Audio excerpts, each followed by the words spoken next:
Hello, good evening everyone. আমি shiny from Netherlands. আজকের গল্পে আপনাদের সবাইকে স্বাগত জানাই।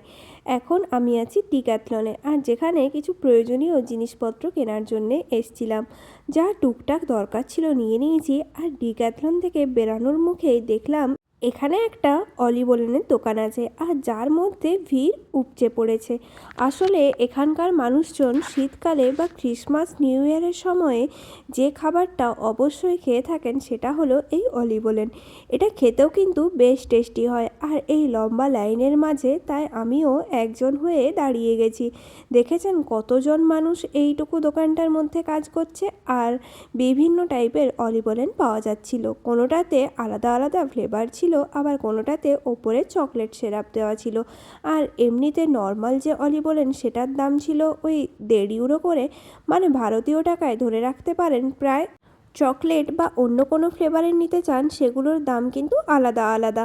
যাক, আমি এখানে একটা চকলেট অলিভ ওলেন নিয়েছিলাম, আর যার উপরে এরম সুগার কোট করা ছিল। তো চলুন দেখি টেস্ট করে ঠিক কীরকম খেতে।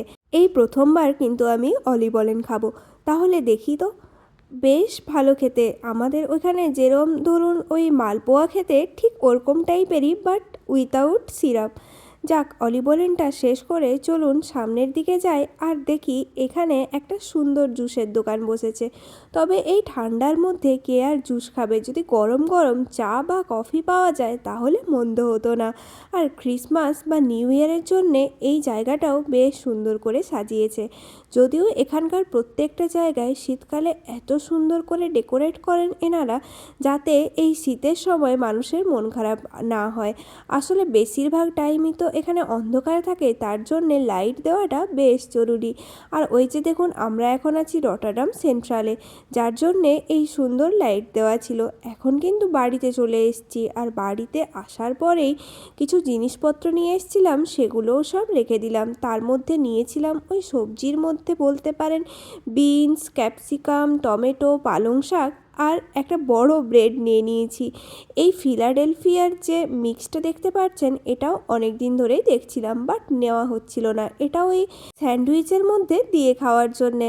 আর নিয়েছিলাম একটা চিজের স্লাইসের প্যাকেট। এটা এমনিতে ওই বার্গারের চিজ, বাট পাউরুটি বা স্যান্ডউইচের মধ্যে দিয়ে খেতে মন্দ লাগে না।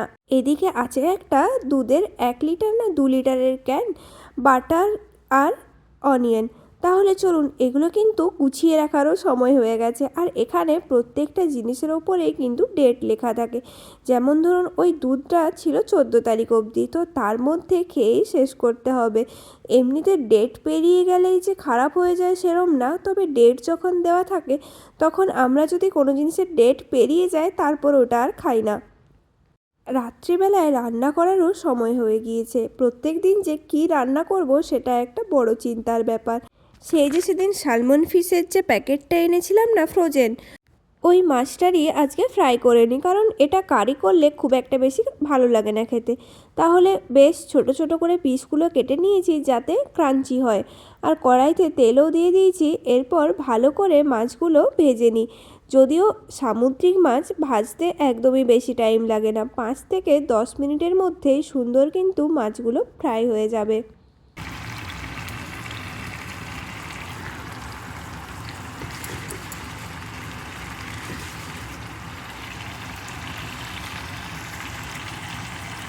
মাছগুলো উল্টানোর সময়ও এত আস্তে আস্তে উল্টাতে হয় যে একটু হলেই ভেঙে যাবে না হলে। দেখুন, এই মাছগুলোতে কিন্তু ভিটামিন ডি অনেক বেশি থাকে, আর সালমন ফিশ খাওয়ার জন্যে খুবই ভালো। শরীরের জন্যে তো ভালোই, আর আমাদের টেস্ট বাড অনুযায়ী খুব একটা ভালো না লাগলেও এখানকার মানুষজন কিন্তু এই মাছটিকে খুবই পছন্দ করে। মাছগুলো তাহলে তুলে রাখি। ওইদিকে কিন্তু ভাত আর ডাল আমি বানিয়ে নিয়েছি। তাহলে আজকে রাতের ডিনারে আছে ভাত, ডাল আর মাছ ভাজা। একটা না পার্সেল এসছে, আর যেটা 2-3 দিন হলো ঘরে পড়ে আছে, খোলাই হচ্ছে না। দেখি তো চলুন, ওটাও এখন টাইম আছে যখন খুলে দেখি। একটা জ্যাকেট অর্ডার দিয়েছিলাম, বেশ অনেক দিন ধরে পছন্দ করে করেই অর্ডারটা দিয়েছিলাম জালান্ডো থেকে। তো অফারে ছিল তাই অর্ডার দিয়ে দিয়েছিলাম। চলুন তাহলে খুলে দেখি। আর এত সুন্দর প্যাকিং করে এনারা দেন, এছাড়াও যদি আপনি এটা রিটার্ন করতে চান তাহলে কিভাবে দেবেন সেই অনুযায়ীও এনারা কিন্তু এর সাথে একটা ওই কাগজ জেরক্স করে পাঠিয়ে দেন, যেটা ওটার উপরে স্টিক করলেই হয়ে যাবে। তাহলে চলুন খুলি আর তারপর আপনাদেরকে দেখাই যে জ্যাকেটটা কীরম হলো। এই যে দেখুন, বেশ সুন্দর হয়েছে কিন্তু, আর এত গরম রাখবে এটা, যেটা আরামসে -10 থেকে 20 ডিগ্রি অবধি সহ্য করে নিতে পারবে। আর এরমই একটা গরম জ্যাকেটের দরকার ছিল এখানে। ভেতরে কিন্তু বাফার দেওয়া আছে, যার জন্যে গরম রাখবে আর বেশ হালকাও হবে। কালারটাও কিন্তু খুব সুন্দর হয়েছে। চলুন তাহলে, পছন্দ যখন হয়ে গেছে তখন আর দেরি কিসের, এটা এরপর কিন্তু আলমারির মধ্যে যাওয়ারও টাইম হয়ে গিয়েছে। এখানে কিন্তু বেশিরভাগ জ্যাকেটেই দেখতে পাবেন ওই কালো যে বেল্টটা আছে ওরকম দেওয়া থাকে, যাতে আপনি এটা মাঝে মধ্যে গরম লাগলে ওই খুলে রাখতে পারেন আর কি। এছাড়াও কিন্তু আরও একটা পার্সেল ছিল, তো চলুন ওইটাও ওপেন করি আর দেখি এর মধ্যে কি আছে। এর মধ্যে ওই টুকটাক কিছু জিনিসপত্রই আছে, টেমু থেকে অর্ডার দিয়েছিলাম। প্রথমেই হাতের মধ্যে চলে এসছে একটা গ্লাভস, বেশ বেবি পিঙ্ক কালারের একটা ফ্লাপি টাইপের গ্লাভস নিয়েছিলাম, যেটা খুবই নরম আর সাথে গরমও রাখবে। আর এটা কিন্তু আমি ভেবেছিলাম অনেকটা বড় হবে, তবে বেশ অনেকটাই ছোট চলে এসছে।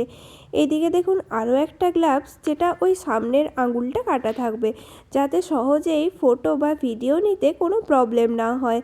এটা একটা ছোট্ট পার্স, ওই সাইডে ফোন আর টাকা নেওয়ার জন্যেই। এটার মধ্যে কিন্তু একটা বেশ সুন্দর সানগ্লাস আছে, যদিও প্রথমে বুঝতে পারছিলাম না কি আছে, তাই একটু নেড়ে দেখছিলাম। আর অনেক দিন ধরে ইচ্ছে ছিল এরম একটা কফি মাগ নেওয়ার জন্যে, তবে এই কফি মাগটার একটা বেশ বিশেষত্ব আছে। এটার মধ্যে আপনি টেম্পারেচার সেট করে রাখতে পারেন, মানে আরামসে 5 থেকে 6 ঘন্টা যে কোনো জিনিস যেরম গরম অবস্থায় রাখবেন সেরমই রয়ে যাবে। এটা দেখুন, আমি একটা কাচের টাইপেরই বোল নিয়েছিলাম, যার মধ্যে বিশেষ করে ওই নুন রাখার জন্যে এটা নিয়েছি।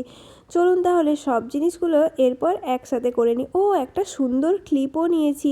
এই ক্লিপটা তো নেওয়ার আমার অনেক দিন ধরেই ইচ্ছে ছিল, তবে নেওয়া হচ্ছিল না বা পাওয়া যাচ্ছিল না। দেখুন, এই সুন্দর প্রজাপতি করা আছে আর যার মধ্যে স্টোন বসানো আছে। এই ক্লিপটা দেখতে কিন্তু বেশ সুন্দর হয়েছে।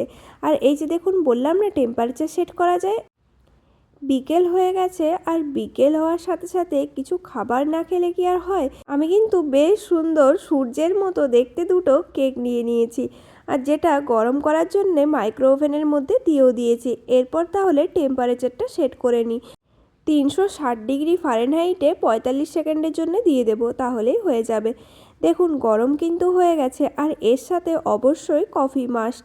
এই কেকটা একদম আমাদের বাড়িতে তৈরি কেকের যেরকম টেস্ট, ঠিক সেই রকম খেতে।